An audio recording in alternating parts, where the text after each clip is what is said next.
آپ کی ایک شان یہ بھی ہے کہ آپ جو رائے دیتے، جو مشورہ دیتے، وہی اللہ تبارک و تعالیٰ وہی نازل فرما دیتا۔ تو آپ کی رائے اور مشورے پر قرآن پاک کی 21 آیتیں ہیں، میں آپ کے سامنے 2 بیان کروں گا۔ آپ ایک مرتبہ نبی کریم صلی اللہ تعالیٰ علیہ وآلہ وسلم کے ساتھ طواف کر رہے تھے، تو آپ نے دیکھا کہ مقام ابراہیم رکھا ہوا ہے، یعنی وہ پتھر جس پر حضرت ابراہیم علیہ السلام نے کھڑے ہو کر خانہ کعبہ کو تعمیر کیا تھا وہ رکھا ہوا ہے۔ حضرت عمر رضی اللہ تعالیٰ انہوں نے سرکار دو عالم صلی اللہ تعالیٰ علیہ وآلہ وسلم سے عرض کیا، یا رسول اللہ صلی اللہ تعالیٰ علیہ وآلہ وسلم، اتنا اچھا ہو اگر ہم اس کو جو ہے وہ مصلی بنا لیں۔ تو پھر وہی نازل ہو گئی، رب کا کلام نازل ہو گیا، فرمایا گیا وَاتَّخِذُوا مِن مَّقَامِ إِبْرَاهِيمَ مُصَلًّى، ابراہیم علیہ السلام کے کھڑے ہونے کی جگہ کو مقام ابراہیم کا مصلی بنا لو۔ اللہ اکبر، یہ آیت سیدنا فاروق اعظم رضی اللہ تعالیٰ عنہ کی رائے پر نازل ہوئی۔ اسی طرح آپ کے بارے میں یہ بھی آتا ہے کہ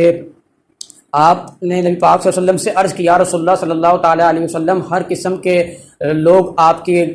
کے پاس آتے ہیں اور آپ کی ازواج مطہرات کو جو ہے وہ ان کو پردے کا آپ حکم دیں، تو رب تبارک و تعالیٰ نے